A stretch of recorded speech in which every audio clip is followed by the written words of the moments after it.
Pada kesempatan kali ini kami akan membahas time travel atau perjalanan waktu yang dilakukan Saitama pada chapter 216. Sebelum masuk ke pembahasan, bantu kami dengan klik subscribe dan like-nya ya. Oke, jadi mari kita mulai saja pembahasannya. Nah, langsung saja ya, tanpa banyak chat-cit-cot. Di chapter 216 itu Saitama melakukan time travel atau bahasa Indonesianya perjalanan waktu ke masa lalu, yang pada akhirnya ini membuat Garo kalah, dan yang paling penting adalah Genos selamat alias tidak jadi mati. Dari hal ini kita juga tahu bahwa sebelumnya perdebatan antara orang yang meyakini Genos mati atau tidak sudah terjawab di sini, yang dimana dulunya termaksud admin sendiri tidak percaya bahwa Genos telah mati karena berdasarkan webcomic alias karangan asli One Sensei. Saat Arch Garo memang benar Genos tidak mati di sana dan karakternya masih ada hingga di masa depan. Namun bagi yang tidak membaca webcomic jelas meyakini bahwa Genos mati karena satu hal penting, yaitu inti atau core dari tubuhnya itu sendiri sudah dicabut oleh Garo dan terputus dari tubuh utamanya. Anggap saja core yang berbentuk bulat ini adalah jantung manusia, yang otomatis Genos seharusnya sudah mati. Dan ya, sekali lagi di chapter 216 ini sudah dikonfirmasi bahwa sebelumnya memang benar Genos sudah mati. Tidak ada itu teori hidupin Genos dari inti core atau semacamnya. Malah dengan kecerdasan One Sensei dengan Murata Sensei, mereka menghidupkan kembali Genos dengan cara yang sangat unik, yaitu melalui time travel. Atau waktu di mana Genos belum ditarik inti core-nya oleh Garo, alias waktu di mana ia belum mati. Tapi yaps, kita kembali ke pertanyaan awal, bagaimana bisa Saitama melakukan time travel atau perjalanan waktu ke masa lalu? Sebenarnya jawabannya cukup sederhana walaupun butuh penjelasan yang sangat detail. Dan jawabannya, ya ada juga di chapter 216 ini. Jadi mari kita jelaskan secara perlahan. Pertama, alasan Garo ingin kembali ke masa lalu dan mengajari teknik terkuatnya ini kepada Saitama adalah karena Tareo, bocah yang merupakan satu-satunya tujuan hidup Garo, mati karena Garo itu sendiri akibat aura dari kosmiknya sendiri. Sehingga Garo kecewa dengan dirinya sendiri yang tak dapat mewujudkan mimpinya yang ia lihat juga pada bocah tersebut. Setelah Garo melihat Saitama melakukan hal yang sama seperti dirinya, yaitu Saitama selalu memegang inti dari Genos, membuat Garo tersadar bahwa masa sekarang atau masa depan adalah masa terburuk, di mana ia merenggut hal yang paling Saitama sayangi, yaitu Genos, dan hal yang paling berharga bagi dirinya, yaitu Tareo. Oke, kedua, kita masuk dalam teknik menuju ke masa lalu. Pertanyaan dasarnya adalah kenapa Saitama bisa sedangkan Garo tidak? Oke, pertama, nama teknik ini berasal dari Garo yang disebut sebagai teknik ultimate terkuat dari tinjunya, seperti yang dibayangkan. Jurus ini memiliki kuda-kuda seakan-akan mengeluarkan kekuatan kosmik dalam dada Garo. Dan Saitama harus meniru ini dan melakukan hal yang sama. Tapi kembali ke awal, kenapa Saitama bisa balik ke masa lalu sedangkan Garo tidak? Ada dua jawaban. Pertama, seperti yang sudah dijelaskan Garo, bahwa ia sendiri belum mampu melakukannya, bahkan setelah mencuri kekuatan God. Nah, artinya teknik dasarnya sudah diketahui Garo, tapi ia sendiri belum bisa menggunakannya. Kenapa? Karena Garo belum sekuat Saitama maupun God. Sebagai contoh aja ya, HP baterai 1% tidak akan bisa menyalakan lampu senternya dibandingkan HP baterai 100%. Ibaratkan 1% itu Garo dan Saitama itu 100%. Oke, lanjut. Dan jawaban kedua adalah Garo.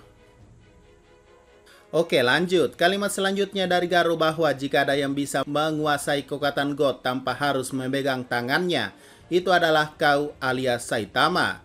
Nah, perlu diingat Garo mendapatkan kekuatan God bukan karena memegang tangannya, tapi hanya menyentuhnya saja atau menamparnya. Itulah kenapa Garo masih memiliki kesadaran dan mungkin hanya secuil kekuatan God saja yang ia gunakan selama ini untuk melawan Saitama. Oke, sekarang kita sudah mengerti dasarnya. Lanjut yang ketiga, bagaimana prosesnya Saitama bisa balik ke masa lalu. Inilah yang penting bagi kalian yang sering menonton film-film bertema time travel. Ini menarik untuk dibahas, seperti Tenet di mana masa depan adalah dunia terbalik, lalu Marvel Avengers di mana konsepnya adalah masa lalu merupakan timeline atau garis waktu yang lain. Sedangkan One Punch Man mengambil konsep yang mana? Kami sebenarnya tidak bisa menjawabnya. One Sensei atau Murata Sensei mengambil konsep film yang mana? Tapi seingat admin, mereka mengambil konsep di mana ketika kembali ke masa lalu dan bertemu dengan diri kalian yang sama, maka diri kalian dari masa depan akan menyatu dengan masa lalu sehingga menjadi satu kesatuan. Ini juga bisa menjelaskan bahwa takkan ada plot hole dalam ceritanya karena tidak akan ada dua Saitama ataupun dua makhluk yang sama dalam satu garis waktu. Oke, lanjut. Sekarang lebih spesifik membahas prosesnya melalui gambar yang ada. Langkah pertama, Garo dan Saitama membayangkan alam semesta dalam diri mereka masing-masing.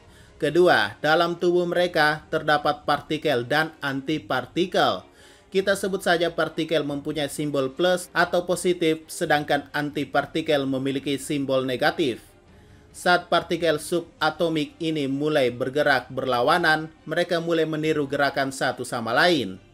Oke, jadi maksudnya subatomik itu adalah partikel yang lebih kecil dari inti partikelnya. Nah, paham kan? Ketika partikel positif ke arah kanan, maka negatif akan ke arah kiri. Dan ini membuat Saitama bisa melakukannya karena ya, Saitama memiliki kekuatan yang lebih dari Garo. Sehingga ketika jurus ini yang memanfaatkan partikel dalam membayangkan universe atau alam semesta dalam diri sendiri, mereka akan ditarik oleh masa lalu. Lebih tepatnya kembali ditarik oleh waktu yang berjalan mundur. Kenapa kami katakan berjalan mundur? Karena Saitama memilih waktu di mana Garo baru saja menjadi Cosmic Garo, hingga ia bisa meninjunya. Jika Saitama tidak meninjunya, bisa saja waktu berjalan mundur seterusnya sampai Saitama menghentikan perjalanan waktunya sendiri. Oke, sekarang kita akan bahas pertanyaan-pertanyaan yang mungkin muncul di benak kalian selain penjelasan di atas. Pertama, apa yang dimaksud 0 pukulan dan bukannya 1 pukulan? Oke, jawabannya dari penjelasan ini bahwa pukulan itu sudah menjadi kuat dengan abnormal di bulan Jupiter, alias pertarungan Saitama dengan Garo di planet Jupiter. Artinya kekuatan masa depan ini kembali ke masa lalu. Sehingga ketika masa depan ketemu masa lalu atau positif ketemu negatif atau bisa juga dikatakan pembalikan penyebab, hitungan satu pukulan itu tidak akan pernah terjadi. Sehingga dikatakan 0 pukulan. Sehingga akhirnya Garo yang baru saja mendeklarasikan kekuatannya langsung hilang akibat kekuatan abnormal Saitama yang sudah melampaui dan dibawa ke masa lalu. Bahasa gampangnya, kekuatan Saitama yang sudah melampaui Garo yang bisa mengalahkan Garo dengan sekali tinju. Bisa dilihat pada grafiknya juga kan bahwa Saitama sudah melampaui Garo sangat jauh. Oke, kedua, kenapa Saitama bersatu? Ia kaget melihat core dari Genos. Nah, karena Saitama masa lalu bergabung ke Saitama masa depan, artinya dua pikiran mereka juga bersatu. Bisa saja Saitama mengalami kebingungan karena mungkin Saitama masa lalu kaget kenapa ada inti Genos di tangannya. Dan bahkan pikiran Saitama masa depan juga kaget bahwa Genos masih hidup ternyata. Oke, ketiga, apakah Garo sudah mati? Untuk Garo masa depan kami pastikan doi sudah mati. Kenapa? Karena saat mengajarkan kekuatan ini pada Saitama, God mengetahuinya dan mengambil kekuatan Garo sebelum Saitama bisa kembali ke masa lalu. Tapi ternyata telat kan? Saitama cepat belajar dan berhasil. Nah, karena pengambilan kekuatan ini membuat tubuh kosmik Garo berubah menjadi garam dan akhirnya hancur dengan sendirinya. Lalu bagaimana dengan Garo di masa lalu atau sekarang? Oke, langsung aja ya, entah bagaimana One Sensei bersama Murata Sensei mengakhiri arc ini. Namun setahu saya, peringatan spoiler ya, di webkomik Garo tidak mati kok, alias masih hidup dan sudah bertobat. Oke, sekian ya, ternyata panjang juga pembahasannya. Jika ada pertanyaan dan masukan silakan komentar saja di bawah. Sekian dari pembahasan kali ini, jangan lupa like, share, dan komentarnya ya.